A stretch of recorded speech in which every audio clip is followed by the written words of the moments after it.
I had a phone call out to the rural school that Officer Hudson was at. Gary Jones, a high school football coach, is one of Lightner's customers who was visited by Trooper Hudson. He got very upset with me, and he had a toothpick in his mouth. He rolled down the window, and he whipped it out, and he goes, I don't know what you're trying to pull here, but I want those keys, and I want them now. I said, well, I don't have it. My wife has it. She'll be home this afternoon. You can have it then. And he come back and said, how would you like to be thrown in jail for having possession of stolen property? Soon afterwards, Mrs. Jones came back with the car, and Trooper Hudson took it away. Gary Jones' insurance company paid him for his loss, and John Lightner gave him a car to use until he could buy a replacement. As far as you're concerned, it's closed financially. I mean, you got paid by the insurance company. Right. I assume you bought another car. Right. But the insurance company is claiming the value of that car against John Lightner, right? Right. As a result of selling the 8 stolen cars, Lightner has had 3 claims filed against him by insurance companies. Another customer has sued him directly and won a preliminary judgment for close to $10,000. Lightner is also out of pocket the cost of paying back 2 of his customers the price of their cars. One client who did not sue is John Dillon. There's a very good reason for that. The first thing I did was call John Lightner. And his reaction was what I would expect. He said, I'll give you whatever you need off of my lot for as long as you need it. I think he's been victimized. I really feel it.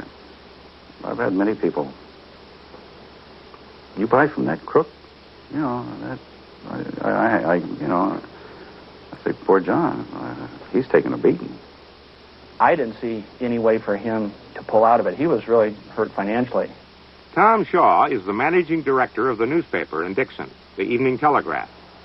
He and John Lightner attend the same church, and when he learned how difficult things had become for Lightner, he provided financial help. Quite honestly, had I not come in, or someone else had not come in, it didn't appear anyone else was going to, he would have sunk, plain and simple. It's still touch and go for him. Absolutely, yeah. Life has also been difficult for Jerry Overhoff. Well, Jerry's ruined as far as car sales go in St. Louis.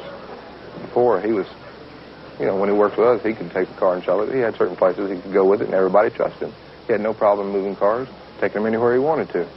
And since this has come down, he can't even hardly sell a car. Is that true, Jerry? I have no place left to sell a car, Harry. The auctions have barred me. The dealers that I used to have as customers, they don't want to buy an automobile from me after all this came to light. All told, Operation Recoupe has resulted in close to $50 million worth of lawsuits. Jerry Overhoff is suing for $6.5 million plus punitive damages. John Lightner's lawsuit was the first to be filed. It's the lead suit that everyone else is watching. His attorney is John Diener. The government, just because it's the government, and government employees, just because they're government employees, are not free to go around violating citizens' constitutional rights.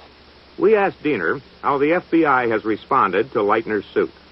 Well, if by that question you mean have they come forward and offered to resolve the case and compensate Mr. Lightner for his injuries, the answer to that would be no, they have not.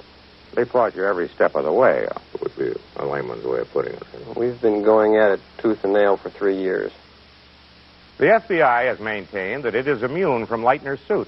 But after 3 years of litigation, a federal appeals court recently turned down the government's request for dismissal. The case could come to trial this summer. One of the ironies is that Lightner is suing under the RICO Act, the so-called Racketeering Act, which was passed by Congress because the Justice Department said it would help them fight organized crime. Now, for the first time, federal law officials themselves are being charged with racketeering. And what does the FBI say about all this? They won't talk.